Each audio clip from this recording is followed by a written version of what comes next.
get high, man? That stimulates your mind. Get up, Chucky! What have we got here? A fucking comedian.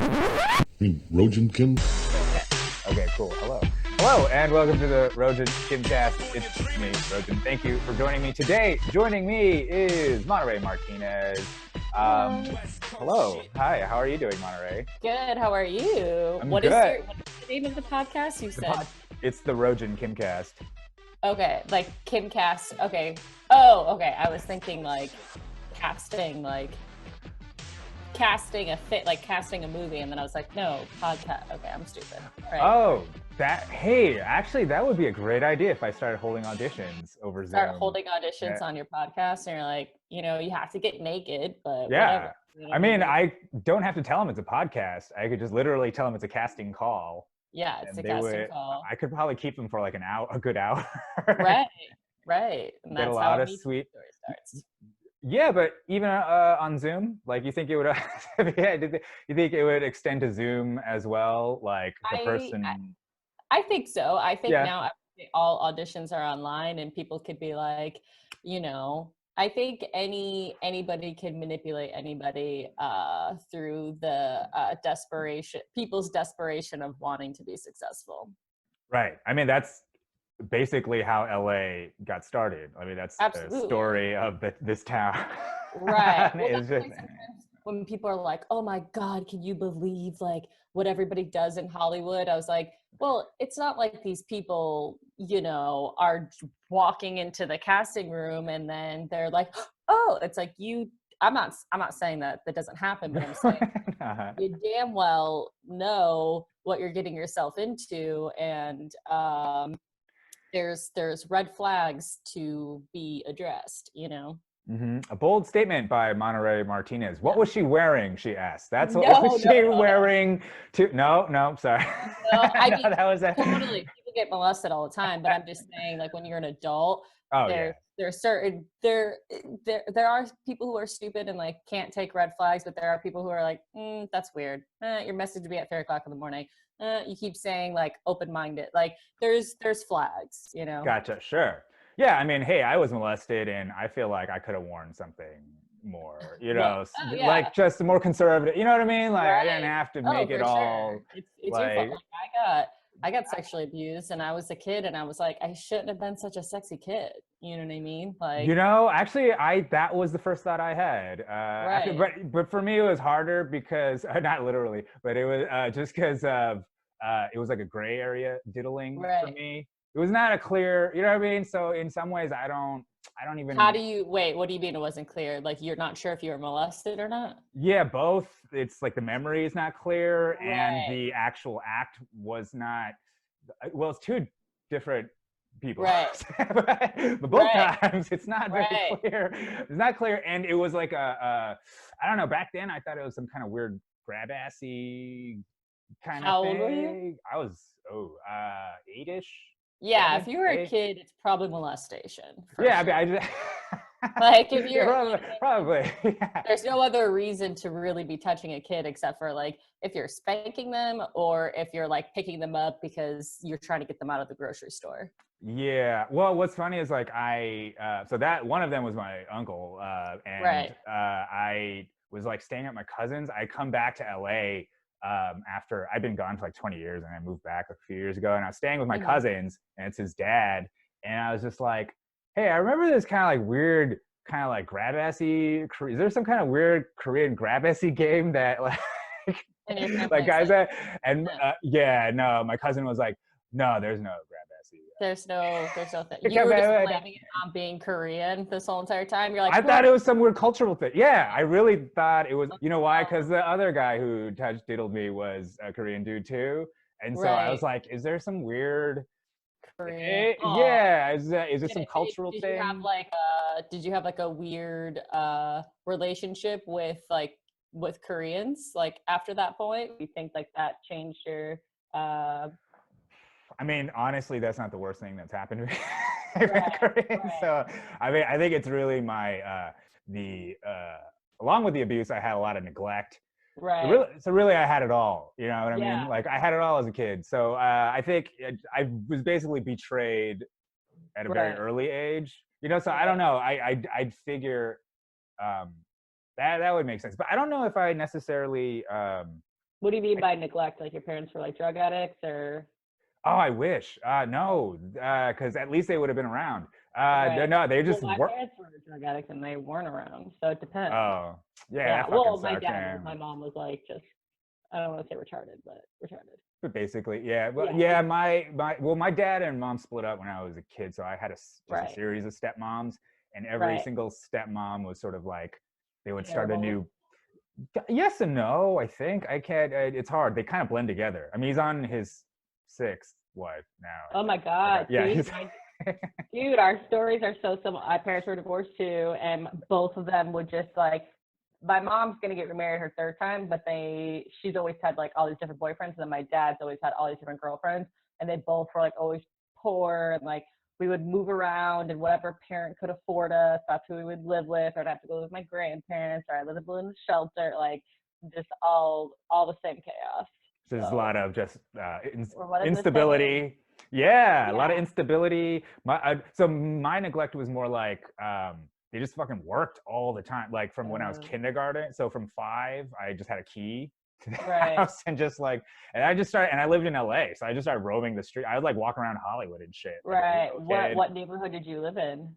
I lived in a bunch of different neighborhoods. So I lived in the Valley for a little bit, like in Van Nuys, and then I lived in Hollywood, like What part of Hollywood? like Santa Monica and Vine-ish, Oh, okay. like Yeah. that. And then it wasn't the best neighborhood back then. I mean, it's actually way better now. Back then it was pretty much a shithole. It's still like sketch at night especially if you're a girl. But like, 'cause I used to live over there. But yeah, they're just now it's starting to get a little normalish. But I totally can imagine how it was back then. It's not. Yeah. I mean, I've been flashed by more dudes on the street when I was growing up as a kid in LA than ever. I've seen more dicks. Like, it's crazy, actually. All the hookers are over in that area too. Yeah. There's a lot of flashers, a lot of hookers, a lot of deviants. Yeah.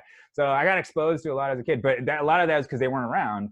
So I just wandered around and shit. And so I don't know. So it's hard for me to even like. I don't really have anything against Koreans because I honestly don't know much about them in a way. You know what I mean? Like if I had more people around, I might have been able to like identify with a culture more or something. So I didn't know if it made you like resent, even though it wasn't a Korean thing. But if it made you resent, you're like, oh, Korean men are touchy. Like, I don't like them. I don't like Koreans. I don't like the culture. Like, I didn't know. Yeah. No, I mean, but maybe, honestly, I don't have a single Korean friend. Oh, so it might be, but I am, like, I never dated a Korean girl until now. I mean, until now I'm going to marry one, but she's also kind of like a weirdo too. You know what I mean? Like, totally Americanized and not very, there's sort of like a weird Korean American conformity. Right. You know, very church driven, very, very same, a lot of the same shit. Everybody just does the same stuff. And neither of us really buy into that. So I think one of my best friends, she's Korean, and I used to work with her in Koreatown, so had a lot of experience. And it's funny because a lot of like Koreans are either they're one or the other. They're like, it's polarized. Like, it's either you're all about Korean culture. You could live in Koreatown in LA and not know any English and be perfectly fine your whole entire life. Oh yeah. Everything Korea, like, which is awesome. Or so it's like you're so invested in everything Korean, or you're the complete opposite, where it's like you won't date Koreans, you don't like Koreans, you don't want anything to do Koreans. And like, she went through a phase like that, but that was because she was married to a Korean in Korea. Ooh, and then when she came back, she was just like, no, she won't date Koreans. But it's like, and it's funny because like when I was like working in Koreatown, like a lot of them have this like I don't want to say they're snobby, but like a lot of they have this like superiority complex. Yeah. I get why. Like, if you look at the stats of like their country, you're like, hey, you guys are kind of killing it. Like, I get the attitude, you know what I mean? But like, we don't have any crime, everybody's safe, like we just keep building all this stuff that you guys benefit from. So we're like, yeah, Koreans kind of got it right. So I get the attitude. Yeah. Yeah, of course, half of Korea is still stuck in a Well, backwater under yeah, no, Stalin. yeah, I'm like, Like, I mean, that's really the Korean soul, though. It is what you're saying. It's literally right, like bipolar. The Korean, right, and the thing about Koreans is like just like with the communism and just like with the capitalism, like we don't we basically take other people's shit and then just make it better. So we better, just outdo them in yeah, their shit. Koreans did it with Confucianism because that's from China, which is right, this sort of like really rigid like hierarchy of shit. But Koreans like they took it to the next level where Chinese people look at Koreans and go, "Holy shit, that's great! Like you guys are nuts!" yeah, Like and so that's just something they do. But I do think right. that a lot of the pride comes from the history. The history of Korea is basically it's been in between China and Japan. Yeah, they were Japan completely like Yeah, took Japan that. colonized them, and then for the longest time, China had huge influence over them. Where like there Right, was no written language except Chinese in Korea for the right, longest time. You know what I mean? So there's a sort of inferiority complex. I feel for like sure. Koreans have, Yeah, and so they're actually very similar to the Irish in that way, where they're like a smaller country in the shadow of a larger country that conquer them, right. and they drink and fight. You know, they just drink. Right, exactly. We're like, oh my God. When I used to work at this Korean bar, it's like, we were just, like all the clientele are like doctors, lawyers, dentists, like Oh very shit. successful. And I was like, Okay. oh, okay, these people are probably not going to be a drinking crowd. And I was like, oh my God, these people till 5. I mean, like we would illegally stay open, but like we would be open till 5 in the morning. It's like a Thursday night. And they'd be like, Hmm. I'm driving to Orange County and just going straight to work. And I'm like, what? Like they work hard, play hard, best tippers, I will say. Best tippers. And Wait. So you worked at a Korean bar? mhm. Like, oh, so you like as a waitress and stuff? Yeah, well, bartending. Yeah. Or bartending? Yeah, yeah, Whoa. yeah. And Wow. so So you, uh-huh, go ahead. basically it was because like they had so many, so this bar was like historic, it's a Korean bar, but it was like a private bar, so it's like it wasn't open to the public. And so they would have so many Korean Americans who actually didn't speak Korean, but there's a lot of Korean speakers. So they're like, we need to hire like an American. And they're Right. like, well, a lot of the Korean wait staff they speak English too, but they're like, yeah, but like, let's get like an American to this way. We have, it's exotic. And so I was like, I Yeah. can't, the token white girl. Yeah. That is, Everybody always told me I look like Jesus' sister. I was like, they told you like "Oh." Jesus' sister. Yeah. So I was like, are you Jesus' sister? And I was like, yes, bartender. They're like very Christian people. They're very Yeah, they absolutely. love Jesus. They fucking love him. They really do. They really do. I mean, they They really really shit catches on like fire over there. You know what I'm saying? Yeah. Like they. That is hilarious that you were the token white girl at a Korean bar. Yeah. Because I know. I mean, I'm sure you had a crazy time. I'm sure you've seen some shit. But like one of the things I will never do is work for Korea. And it's just because I think just Yeah. because I was forced to work Right. like the times I was forced to work with my dad, he would make me work the register at Right. his liquor store and stuff, like completely illegal selling booze and cigarettes as a Right. minor, but whatever. But like I don't know, it's just like there's almost in my mind, I feel like there is no separation between this sort of like cultural hierarchy and the work Right. hierarchy. You know what I mean? And it's just like it's just Right. too much. It's just yeah, it's just. Yeah. But did you have to deal with any weird shit Oh, like for that, where like, sure. I mean, I loved my two Korean bosses. They're both men, and they're like, wait, honestly, did you have to call him Mr. Lee or whatever, or Mr. What did you have to? What did no, you all call the them? girls called him Opa. So like Oh, Opa. Oh, wow. yeah, yeah. So like we would just all call him Opa. Like for the long time, I didn't know like it was like it's like a term of like endearment, but like I didn't know. I thought it was like Mister in Korean. I was like, Opa. Yeah. And they're like, no, it's like a term of endearment. I was like, oh, I was like, I'm not fucking affectionate, okay? Well, they Uh, didn't even tell you the real definition. Oppa is like the specific word for what a girl calls her older brother. oh, You know what I mean? Because there's specific okay, words for what you call your older and younger brothers and sisters, depending on if they're older. gotcha. So Oppa is what a younger woman or girl would call. But then it becomes like in slang, it becomes like what girls scream at like rock stars and shit. Like it's also Oh, become and something that they call casually like older male friends or whatever. is You it know what like I mean? but it's not like daddy. It's not like that, right? No, it doesn't have the Okay. same connotation. Yeah, it's a much more Okay. So I was innocent. like, Yeah. okay. Yeah, Yeah. Korean is actually very innocent in, you Right. know what I mean? Like they, even though they're crazy and they are pretty Right. degenerate, like just in the language and culturally, it is a Uh-huh. fairly like innocent and kind of, Conservative. yeah, Yeah. conservative. And I mean, they just got science like 100 years ago. You know what I'm saying? Like it's, Yeah, that's true. yeah. So anyways, you were saying about your boss. So yeah, they were great. Like I'm still friends with like both of them, and yeah, I mean I love Koreans. I was like I love the Koreans. Oh, The thank Koreans. you. Oh my god. No, but yeah, no, I had a really great time working there.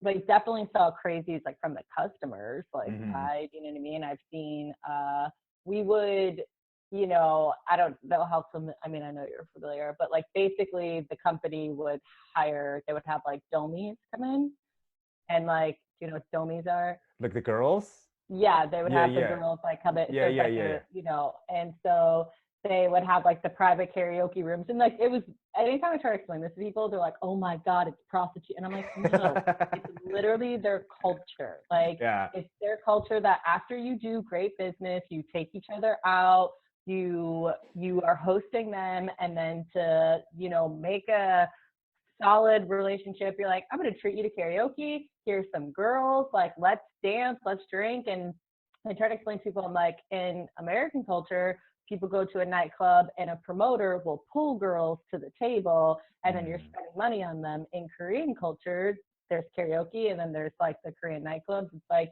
they hire girls and you spend 2 hours with them and you get paid. So this way you're there, you're not just taking their shots and running away. So Right. it's like Koreans are actually just more efficient. They're like, no, if I'm gonna sit here and be giving you my alcohol, like, and then you're just gonna be a bitch and walk away with your friends, like, how about I pay you because it's the same amount of money I'm gonna pay for another round?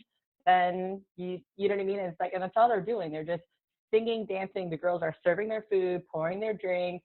Um, but we have had, you know what I mean, just like anything. Like if you're at a normal nightclub, most people you just sing and dance, but then some people fight or do coke and do weird shit. So it's like we have definitely seen some weird stuff, but they I always like hate telling people that part because they're like, so you work at a brothel house, and I'm like, no, it's like it's very normal, Yeah. and Uh, I I, feel. I I don't know. I think it's efficient. I'm like, yeah, hell yeah. And then I went to a Korean nightclub with my girlfriend. Have you ever been to like where the girls like order the small bottles and the guys order like the big bottles, and then they have like a table host comes by, and it's kind of like speed dating.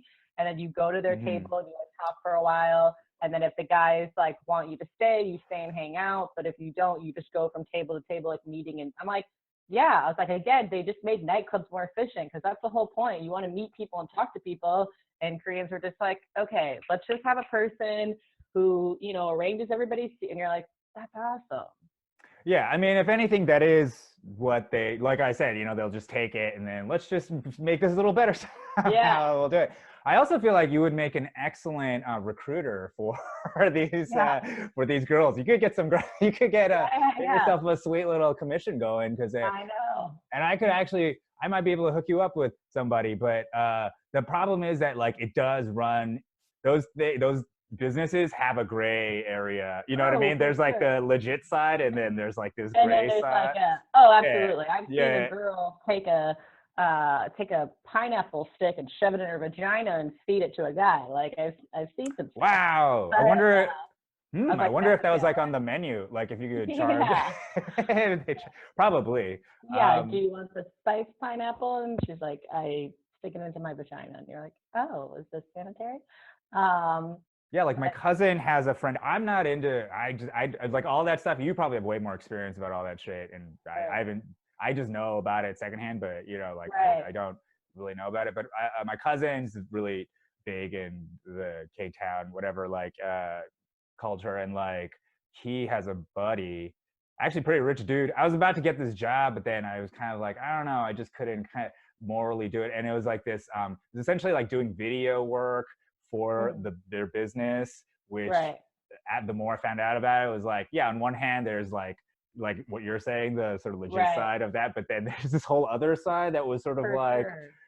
it was literally like prostitution. It was, you know, like Yeah, a form of I virtual know they have prostitution. ones like that. I've been to a bunch of other, like, I tried being a domi before too. Like, Oh, no shit.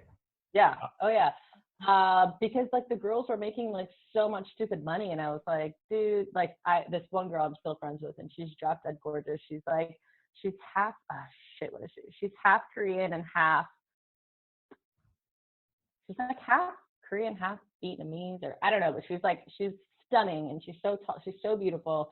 And she would just like, each time she would like go in a room, because she would work at the club I was working at, and like I would make like decent money bartending, but not anywhere near as much as this girl. And she was like, dude, she's like, and make like $500 like a room sometimes. So sometimes she's just making $1,500 cash. wow. And she slept over my house the one night, and I was, because we were just like hanging out, talking, drinking. I was like, don't drive home, whatever, slept over. And we were like talking, and she was like, I was like, okay, tell me the truth. I was like, are you doing stuff? Like, what do you mean? And she's like, listen, there are girls. She's like, because you get tips, you work hourly, and then they tip you. And I'm like, some of the girls who are more trashy, in order to, they think to get tips, they gotta give the guy a lap dance, or they gotta try to be slutty or talk about sex. And she's like, no, she's like, men who have money, like, they want a classy experience, and they want to be mentally stimulated. And the people who are like trash like that right away, she's like, you just get up and you walk out. You just go to a different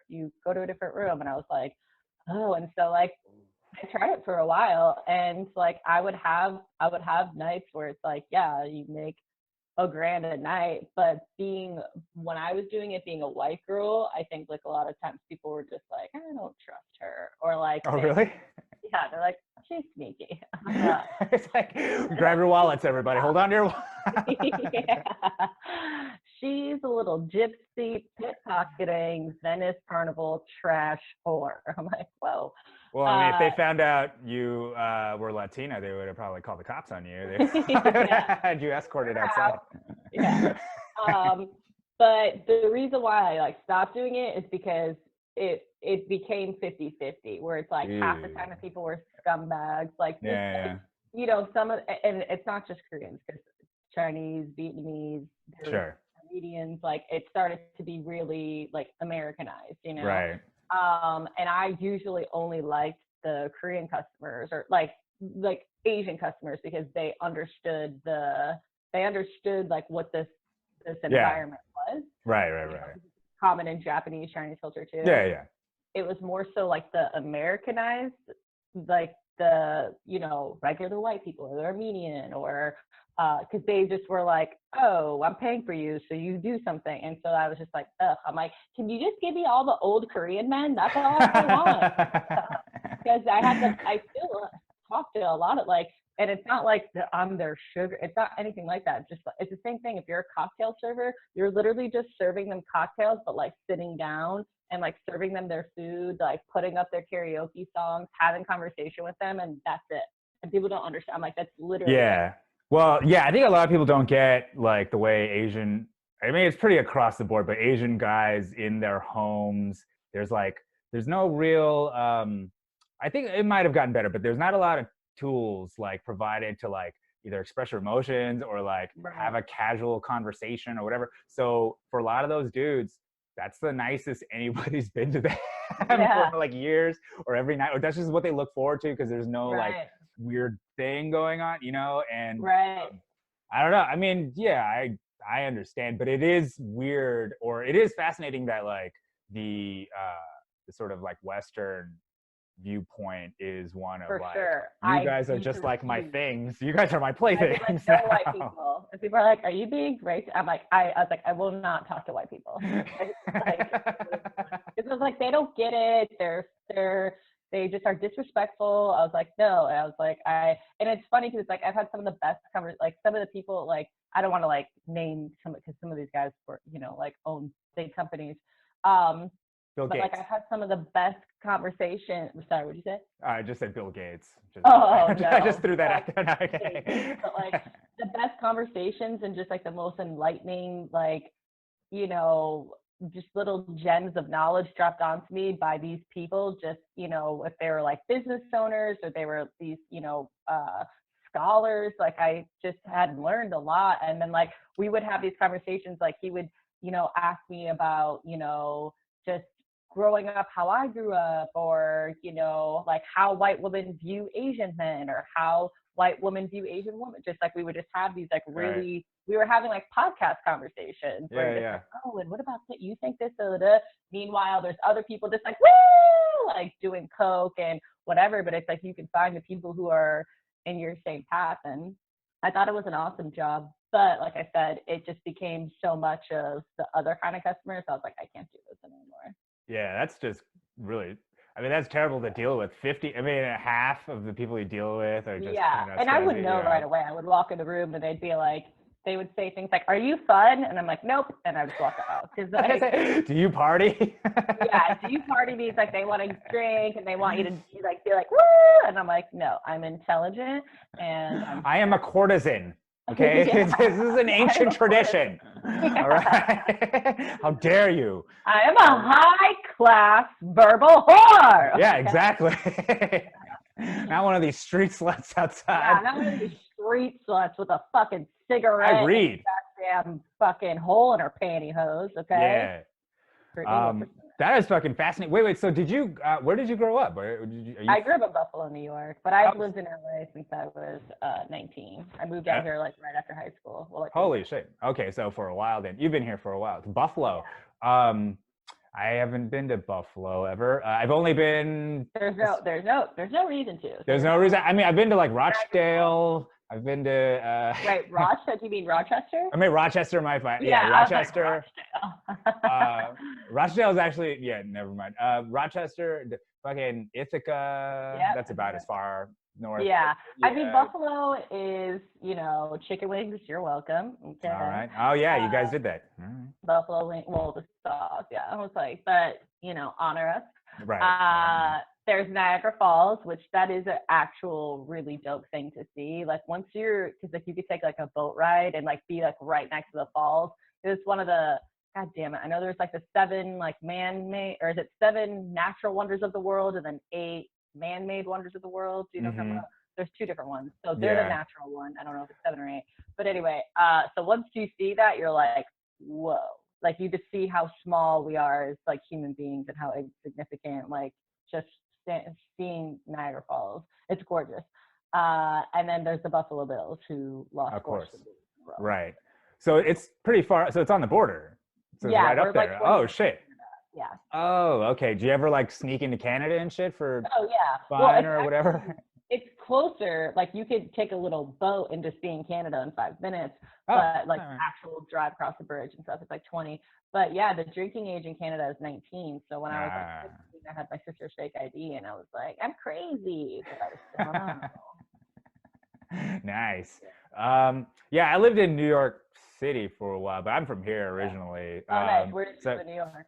So I lived in like all around, like Spanish Harlem, Williamsburg, Greenpoint, Astoria. Oh, nice. All around. I lived in New York for a year at one point. So I lived in the Lower East Side, and then I lived in Bed-Stuy in Brooklyn. Back then it was probably different back then, or was it when it was gentrifying? Fuck. It's very. No, it's very totally gentrified. Yeah. Oh well, there's parts of it that are, but the part where I lived in, it was pretty sketch. Yeah. Okay. Yeah. I bet. Yeah. Oh, that's funny. Yeah, I left 2016. I left New York 2016. Came here. Oh, nice. Okay. So you lived there for a year and then you came back? Yeah. So I was in LA and then I went to New York for a year because I was like, I gotta do comedy in New York. Like New York's where it's at, but it's like you can't start over in New York if you've already been in LA. I had no contacts, no friends, no job, no nothing. Yeah. Just, you know, I mean, you would be starting over. I mean, it would be starting over. Oh, I was completely starting over. And I was bartending out there, and out there people are like, they don't care if you're a comedian. They're like, you have to work 5 nights a week. Like New York is like, there's the entertainment industry is like this compared to LA. It's the whole entire fucking thing. Yeah. So you have to work 5 shifts and say, I can't do comedy if I'm working 5 nights a week. So ended up just being a whole entire bust. But, you know, you live and you learn and you come back and you start all over. No, but I think New York is kind of like Mecca for comedians, though. You know what I mean? I think a pilgrimage has to be made at one point for everybody. Sure. Every comic just do it. Even if they just go out there for 3 months, it's like you need longer than a week. You're like, go out there for maybe just a month, because nobody could take 3 months off. But it's like, do it for a month and at least just see their scene. I will say I was disappointed in the open mic scene there. Not saying that there's not a lot of good mics. No. There's a lot of variety, but like how you have to like, they need Jake Kroger over there. You know what I mean? They need someone to be like, because there's so many mics I showed up at, and they're like, this has been canceled for a year. And I'm like, well, then why is it on the fucking list? Like, we don't use that. Yeah. Yeah, like, we don't do that. But, like, there's 2 different things that you could look at, and, like, they're both wrong. Right. And then a lot of the open mics, you have to email ahead of time. And I'm like, do you know how fucking, like, irresponsible and just, like, ADD I am? I'm like, I don't know what I'm doing tomorrow. Yeah. Like, I'll just there's so many times I've just been walking around the beach and then someone's like, I'm a hairdresser, can I cut your hair? And then I'm on the back of the skateboard and he cuts my hair. Come on. You know what I mean? He didn't cut my hair on the skateboard, but I went on the back of the skateboard to the hair salon and then he cut my hair and I got it for free. So it's like, that's how you get into adventures. You know what I mean? Yeah, and sometimes you get molested. Right. But for the most part, you need a friend. So I was like, I can't email ahead of time. And then when I did email, they're like, sorry, it's already full. I'm like, how do I do open mics in this fucking city? And then all the free ones, you got to go all the way to Queens and then all the way to Brooklyn. It's the middle of winter. Like, when you get off the train, you don't know where the fuck you are. And you're like, this neighborhood is sketch. There's someone chasing me, screaming white devil. And then I show up to the bar and then it's closed. And I'm like, this just took me an hour to get here. Yeah. So, yeah. Oh, yeah. I mean, it's hard to, I don't think like for me, New York is not, because I started out there. So maybe I'm more biased. And I was there for like, I did comedy for like 5 years or 6 before I came here. So. Okay. So you were in New York for 5, 6 years. I was in New York for 12 years. But, wow. So I was saying you would stand up for 5, 6 years. Yeah, I did stand up for 5, 6 years. Please enlighten me on the New York open mic scene. I'm not saying that I'm sure if I would have met, because there's a lot of LA comics that I saw out there that I knew, but like, I'm like, I need someone to be like, go here. These are the spots. I was like, I'm sure I was just doing it wrong. And like I said, I was working so much that I didn't get to really navigate as much as I did. But yeah, is the open mic scene like easier to navigate in LA or? That's a I don't know. I think that's a great question. I think I started in 2011 and there was comedy was booming. You know what I mean? It was booming. There's like UCB opened up its second, third theater and shit, and like mics were everywhere. It was kind of similar to what LA was doing right before the pandemic, like how there were just mics everywhere. We had our own version of like Joe, Fourth Wall, or the guys who started making tons of money off of open micers. We had like is that the Buddha Belly one? Yeah, Laughing Buddha. Yeah, I saw every hour or whatever, and I was like, how do I sign up? But yeah. But like that, so that shit back in the day was $5 plus a meal or whatever, a drink or whatever. So it ended up being 10. So now it's like, last time I checked, I think it was like $7 or something. It was like, you know what I mean? So like the overall in New York, it's unsustainable. It's like to be poor and a comic and to live in New York, there was a time you could do that. And I think the time was sort of the early 2000s, like basically before, I don't know, I would say maybe like right before Trump came in. Basically, one of the reasons I left in 2016 was because it was getting really lame. It was like mostly bankers in New York. The only people who could really afford to live there were like finance people and bankers, and I could just kind of feel the crowd shifting in a lot of ways, you know what I mean? Honestly, when I was in New York and at times where like I had like did shows or whatever, I was like, these people are more PC than LA. Yeah. I was so surprised. I literally at one point, I was like, who are you people? I was like, what did you watch Jon Stewart and now you're fucking inspired to change fucking life through goddamn comedy and political opinions that you can't like enjoy a regular goddamn joke? I'm like, I don't have to have like a mission for every joke, right? Sometimes jokes are just funny. Like, talking I had a molestation bit and an abortion bit, and it's like they're my experiences, and like they're fucking funny, and like people would like laugh, but they'd be like, oh, they would do that, and I was like, did you know that people got abortions? Am I the first to tell you? I was like, where am I? Like, is this New York City?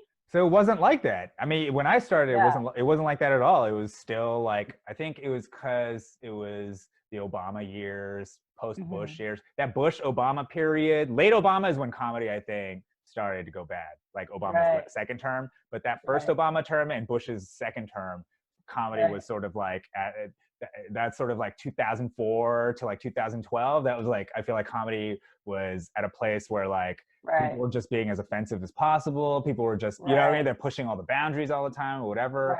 And so I feel like I was very lucky and got to see that part before, but I also got to see it die. Like I saw it dying. And then I was actually surprised coming to LA, that the people were actually less. They were like less. Some were less PC. I mean, some were more, but some were less. Right. You know, whatever. Yeah, it's to be expected. Not one of these comics, because there's, say, a comic like Anthony Jeselnik. Anthony Jeselnik, he purposely writes dark. That is his intention. He's trying to write. I don't do that. And that's fun. I'm not comparing myself to Anthony. He's great. I'm just saying, like, people always, they'll come up to me like, you're a dark comic. I'm like, no, I'm not. Like, I have dark subjects, but I make them silly. That's the opposite of dark. You're literally one of the silliest people I've seen on stage. Yeah. I mean, really, even though what you're saying is like, They hear domestic abuse and they're like, oh, but I'm like, don't you get that's the point? Is I'm taking the darkest thing possible, the experience of mine, and I'm like, how can I find the funny? How can I make this silly to the point where you're not even paying attention to this part. You're just paying attention, like, oh my God, it's so silly, it's so stupid. You know what I mean? So it's like, but sometimes those subject matters, people are like, oh, they just tighten up, and I'm like, just chill. Like, I'm not out here like, oh, women, you deserve to get hit. Stupid. Like, dumb clams. Or like, if I was doing comedy like that, I could definitely see how people, I don't take away that person's right to do that. That's your style of comedy. But I'm saying I would at least understand people being like, Jesus. But if I'm like saying something that's happened and I'm just making light of it, so this way we can all have conversations and just joke and have a good time. The thing is, that's actually more threatening.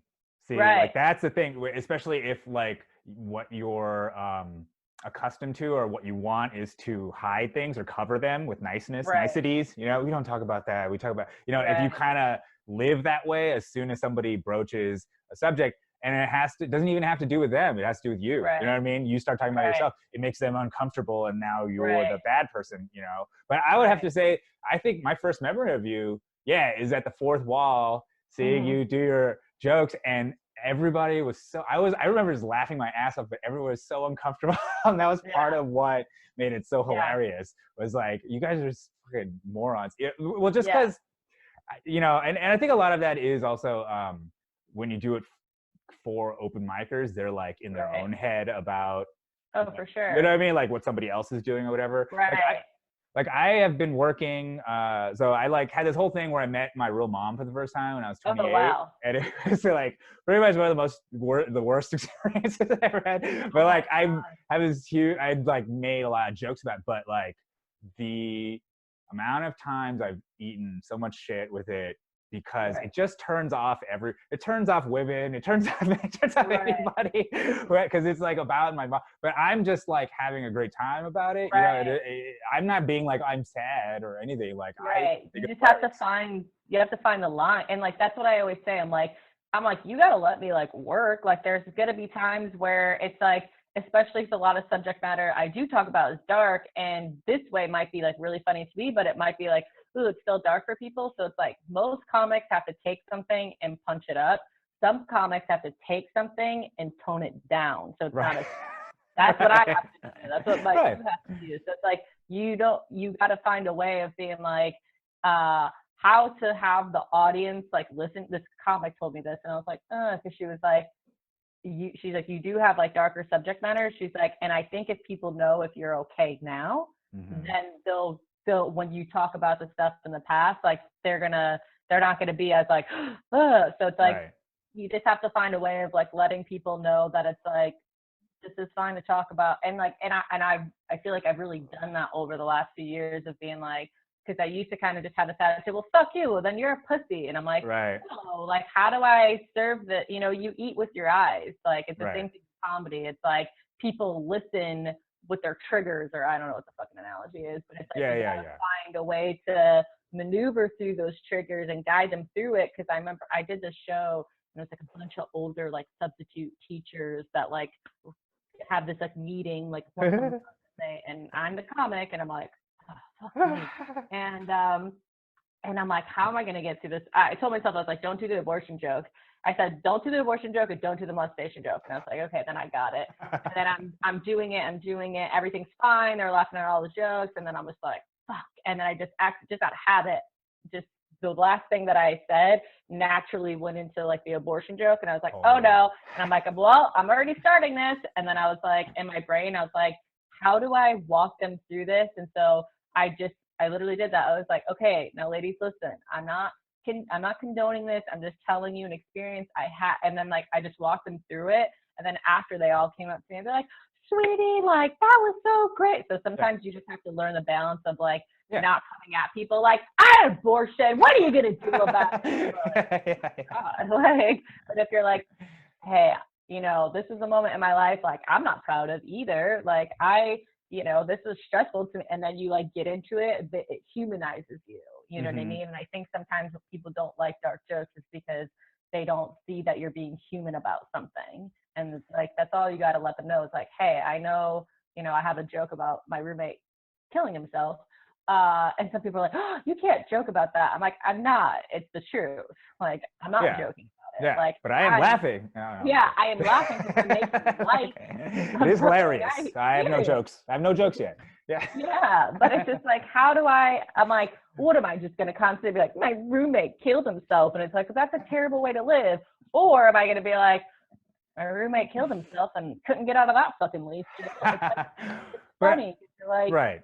You know? But there's also like what is inherent about, you know, let's say a person who is, I don't know, I hate saying like a real comic, but you know what I mean? Just somebody who's sort of drawn to it because of whatever, a lot of it at the times it's pain, really. You know what I mean? Like, and I think that, one of the funny things I think is that like, now that this pandemic's happened, in a way, the comedy bubble has kind of popped, right? There's going to be less venues to do it, less people are going to want to do it, and overall, and I think a lot of the people that are going to get sifted out are the people who got into comedy because they either thought it would help them become actors, they or were inspired. Right. Or it was like they just think that they're funny for some reason all of a sudden. Yeah.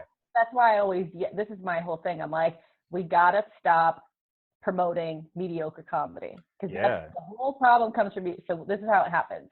So a comic, so it starts on the grassroots. What happens is comedians run shows, right? So comedians book shows. So now you have everybody being nice to each other because everybody books a podcast and everybody books a show, and you want to be friends with everybody so you can get on all the shows and all the podcasts. And then that person does their set, and comics back in the day used to all talk and be like, you got to drop that. That's not fun. Like, work on that. Like, you're saying, like, people used to give each other real advice and heighten each other up. That's the group collective of like, hey, we're helping you. But now nobody, you could have like your own really close friends and maybe they'll do it, but everybody's scared to give each other advice. Everybody's scared to give their real opinion. I'm not saying you have to just walk up to anybody and be like, that last joke, boo. You're not going to do that, because people are still working on things. But when people ask your opinions, or when people are talking, they're like, yeah, she's really nice, or he's really nice. It's like, no, say they're a fucking hat. Because now we make it this very safe space, and this very like, hey, everybody pay attention, don't be on your phones. Like, are you gonna tell the fucking drunk people in Montana that don't even know there's a comedy show going on, and you're trying to do your bit and they don't give a fuck about you or comedy? Or you're gonna be like, hey, we really would like you to be, it's like, you're gonna have to learn how to deal with that, so you might as well start learning now. So then, okay, so now we've you know, formed these kind of comics with these kind of habits, with these kind of you know, skill set. They go on TV and somebody's watching, and it's fine, comedy, it's okay. you see that they know how to write a joke. It's like, that's the easy part. Doing that little part, it's like, yes, anybody can write a tweet, anybody can write a joke, anybody can think of an idea. Anybody can write a movie too. It's like, and then somebody watches it and they go, oh, I could do that.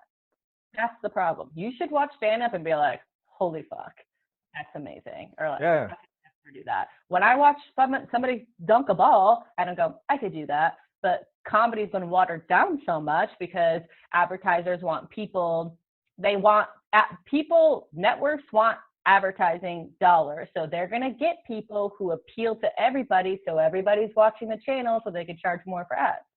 So then these people start going, I could do that. And then they come here and then they come to New York, they come to wherever. And then we have this whole entire community of average people. And it just keeps propelling this cycle because you're allowing mediocrity like in the grassroots. And then it eventually goes up to where people are like, oh, that's stand up, that's easy. And it's like, no, it's fucking not. But if you're trash or you're average, yeah, that's that. But it's like, to me, that's why comedy sucks right now. Not saying there's not great comics. I'm no one is. Yes, you are. Yes, you are. Like, people are like, well, you're not. It's like, yeah, because comedy takes time. Like, yeah. I'm about 5-6 years in. When I'm at 10 years, sure, then I'll be headlining. But it's like, it takes fucking time. But watching, that's why I think a lot of comedy does suck right now. And I'm speaking from not even a comic's opinion. I'm speaking from all my friends who are like, I can't get through a special. I can't go like, they give up because it's like half the time it's really fucking disappointing. And you're like, I'm not going to watch this. That reminds me, be sure to watch Hannah Gadsby's Douglas, everybody, on Netflix. Be sure. Oh, boy. Actually, that's one of my favorite things Kurt Metzger says is that comedy and porn are the two things everybody sees and says, I could do that. Right? Because it's just talking and fucking, like everybody's just like, I can do that, Yeah, right. And then you don't realize you can't do it. Oh, wait, speaking of which, I heard you on Kurt Metzger's podcast a bunch of times. That's awesome. So be sure to check out Can't Get Right. Yeah, it's Can't Get Right. Yeah. Kurt Metzger's podcast and Monterey's on there. You're super hilarious on there. Except for, oh my God, did you see the episode with Nick Mullen? I think so. Yeah, wasn't that a couple weeks ago or something? Yeah. Yeah. Why? I don't know why. I was nervous for some reason to like meet. I had never met him before, and I was like a fan of him. And I don't know why. Like I smoked weed, and then I rewatched a part of it. Well, I was looking at the YouTube comments, which don't do, but and everybody was like, "Oh my God, this bitch can't stop saying like," and I was like, "Yeah, you're right." I was nervous, and I couldn't get a sentence out, and it was so. There were so many times I was trying to say something, and I was like, I don't know how to describe it, like when like. Yeah, and then I just felt stupid and I didn't want to finish my point. And then I was like, well, I have to now, but nothing was coming out. So I then was like, I'm fucked. And there were so many moments like that. And I was like, this is so embarrassing. But other than that, episodes have been fun. Yeah, no, I don't think, first of all, I think with Nick Mullen come Cumtown fans. So, you know what I'm saying? Like, it wouldn't have mattered. You know what I mean? Like, you basically would have had to really just blown everybody out of the water or something, like, for them to even give you anything. Well, so I would have, I was going to say, about like 100 people followed me. I know they're his fans. So it's like about 100 people followed me, like, after that. So I was like, okay, there's people like me. But there's 10 people, and they're not wrong. They were not wrong. I could not fucking form a goddamn sentence. And then on top of that, when Kurt and Nick are talking, there's 4 people talking. I don't think people understand where you have to let the alphas do. It's not my podcast. Exactly. I'm not the special guest. Yes. So what does that mean? It means I shut the fuck up. Yes. And when I have something to say, if I could get a sentence out, that's usually when I do it. But because people are like, why is she even there? She's not talking. It's like, because those 2 are talking. I'm not going to interrupt and be like, and the woman, this is what the women think right now. I'm like, no, just let them be. It's not about me. You fuck. No, I think that's part of why, like, I think you're doing great because, you know your place. And I think that, Right. no, but it's true though. If I was fucking invited on there, I'd be like fucking dumbstruck. You know what I mean? And I would definitely want to just listen for a while and not just be like, but I also do think like that the New York style of like podcasting comes out of like radio, you know, like the Opie and Anthony style, where everybody's just trying to fucking chime in with a joke, you know, and try to, and it just doesn't really work that well in the Zoom setting. You know what I mean? Especially in a fucking Zoom setting. Yeah, it just doesn't work. Like, there's a lag on this shit. Oh, one guy in the YouTube comment was like, "She's purposely not laughing at Nick." I was like, "Oh, there's another fucking lag, you idiot! Like, why would I not laugh at him? Like, oh, you're a man? Oh, no. You're not funny out here." I'm like, no, why would I never not? I'm a big fan of his. Those are all the ones that like you, like you like in school. You know what I mean? They're like, it's like them running up to you and hitting you, like you know, like in grade school. Or people just look at me and they're like, "Oh, she's probably a fucking bitch," and I'm like, "Listen, I was raised. All the bitch fucking DNA in me was taken out. Thank you. I'm chill as fuck. Okay." I mean, that's a compelling argument. Yeah, I would be like, yeah, you know what? She's right. Yeah, once you get raised, you learn respect. Okay? She looks, I mean, you know what? She seems like a good girl. Yeah. That's what people call She's good. got to deal with consequences from men. She's very respectful, okay? Yeah, she doesn't think she can lift more than them. She doesn't. No. I've been raped by a man. I know you're king, okay? I know my place. Yeah. Oh man, that would have been awesome if you had responded to all of them like that. I almost did. No, don't do it. No. Yeah. They win. Yeah, that's what they want is engagement. That's yeah. No, but anyways, that's fucking awesome. I think it's you're doing a great job. Oh, thank you. Okay. I guess we're heading toward the hour mark. We could wrap this up. Thank you so much for talking to me. Thank you so much for having me. No problem. Hey, are you doing any shows or like Zoom shows or whatever the fuck or anything that? I've been doing a couple Zoom shows, but I have to be honest. It's not that, and I get it. People are like, I'm not knocking anybody's hustle or whatever. I personally just don't like it. Yeah. It's not that people are like, well, you got to learn how to perform. I'm fine with me performing and doing my comedy. I can make it very conversational and do it. I just don't like having to have everybody watch me watch them. I don't like that because a lot of people I could tell.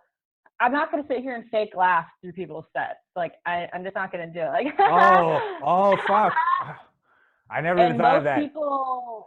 Most comics, and it is weird to do comedy this way, and so it's a learning curve. So everybody sounds bad for the most part. You're not saying there's not, some people who are better, whatever. But I just don't think it's a good way to do comedy. But everybody, I'm not like one of those people who are like, oh, you fucking losers, do your Zoom show. I'm not like that. I'm just saying I just don't want to participate. I'm fine if people are like, let's do a comedy thing. We all roast each other, or we all just talk shit, or we all have a theme and we just like write jokes. I'm fine with that. But like doing your set on Zoom, I don't like it. So I'm not doing it. Yeah. I don't know. I haven't done it yet, but I just feel like it's just a lot of like kind of like this, like, oh, like, kind of like use it. I mean, I don't know. It's funny too, because it's on the it's the other people who tune in and watch, like, they forget, like, we can hear you. So they start, like, they go to the bathroom, or they're like, oh, this girl's funny. They're like, she's kind of cute, too. And I'm like, I can hear you, you dumb fuck. Like, and then you're like, this one time, do you know who Julia Loken is? No. She's a comic. She's great. And she's talking, and the guy is like, he's like, oh, yeah, I like those jokes.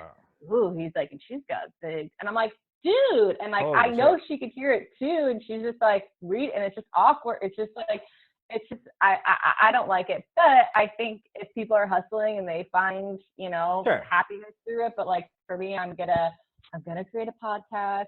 I'm gonna maybe do like a YouTube segment where I just have like hot takes on certain things that I want to talk about. And I'm also writing. Do you know who Keith Johnson is? Yeah. He's a comic. Yeah. So we're working and writing a project together, and so I'm just trying to like stay busy and like do content the way I want to. Yeah. But yeah. Cool. All right. So then, social Monterey, Monterey M. Monterey Yeah. M. Also, there's gonna be some there are like speakeasy mics and shows I've going heard. on. Yeah. There are clandestine activities going on, and Right. I don't know what that word means, but I think I can figure it out. it's Illegal? Or sounds like illegal. call your Korean friend. He'll tell you. Yeah. Oh, like for bars and stuff, or you mean comedy shows? Probably both, but I mean Yeah. comedy, specifically comedy. Oh, okay. There's there's like secret shit going on, and it's Yeah. starting to happen.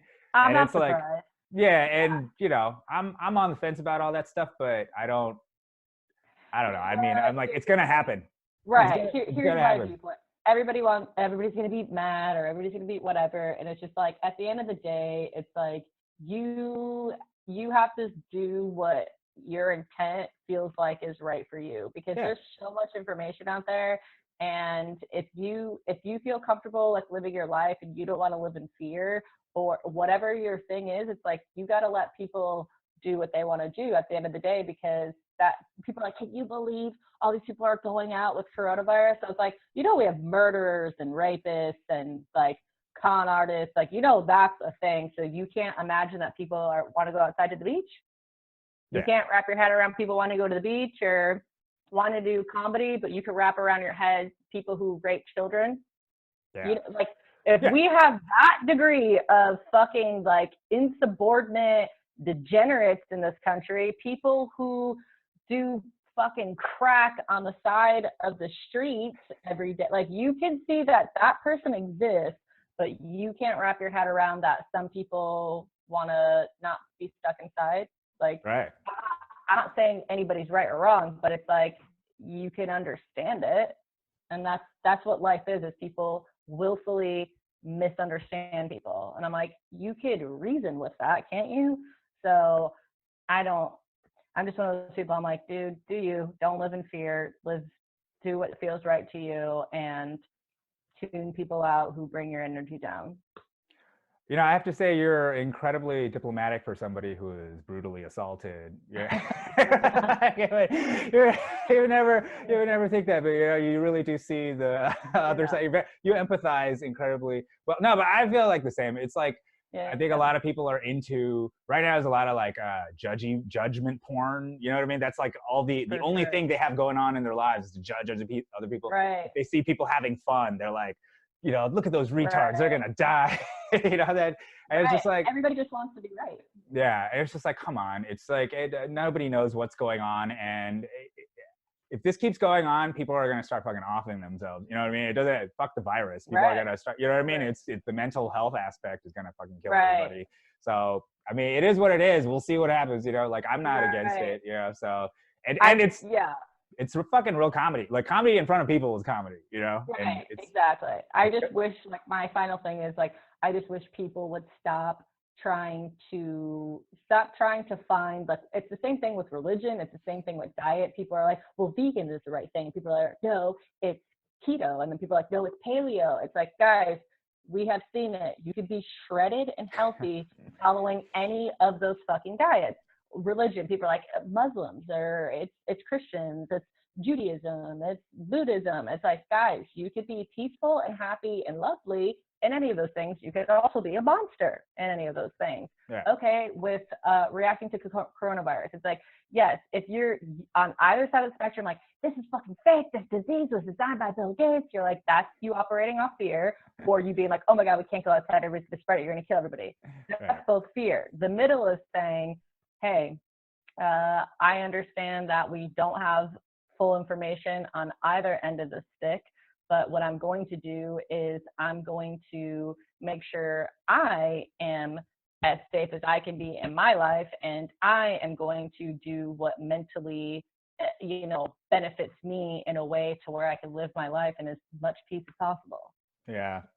No, I feel you. I mean, the thing is, I agree, and I'm sort of even keeled in that way where I want to ask questions and understand what's going on. But the thing is that the people in the middle like that, they are actually the most despised people exactly. on both sides. So exactly. Yeah. Because I'm like, you're doing the same, because I have so many, and I get it. I get into conspiracy theories too. But then when I try to tell my other friends who are conspiracy theories, I go, hey, that energy that you have, you're doing the same thing that they have. Of like, oh my God, we're all gonna die. And they're like, oh my God, like, look what they're doing. Like, da, da, da. Like, can you believe it? These fucking sheep. I'm like, one, no one's gonna listen to your information calling them fucking sheep. If I'm dating you and I'm like, hey, you fucking pig, you're like, all right, well, already not paying attention to you because you're disrespecting me. So no, like, that might actually work with me though. I didn't have a mom, so I'd be like, "Ooh, yeah, you're like, spit on me, call me oh a yeah, fucking pig, just and hit I'll me, start yeah, dating. yeah, Yeah.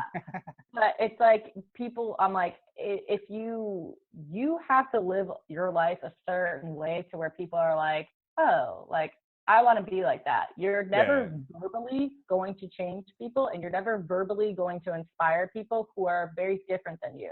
The only way people who are completely opposed by you are going to invite you in and, you know, start to be like, huh, you're making some good points, is by how you live your life. If you're just like, nobody on either side, nobody wants that energy around them.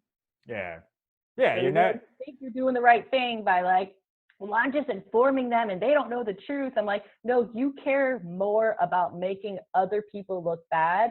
You care more about making yourself feel superior because you have the knowledge, you have the facts, and you care more about, you know, showing that you're an individual. If you really cared more about peace and, you know, living a good life, then you would do that. Well, you heard it here first. Trump 2020. That's My friends care so much about voting, and that's why I'm voting for Trump. Yeah, he's the only thing that's going to save us, okay? You know, that's all we've got left, okay? All right. I'm saying, Monarey. overthrow the government. God! Fuck yeah. All right. Well, I like that. We got it on camera, so we could always use it in your trial. So, yeah. Get arrested. Yeah. All right, Monterey. Thanks so much for doing this. Thank you for having me. All right. Take care. See you soon. Okay. Bye-bye. Or, yeah. Bye. Bye-bye.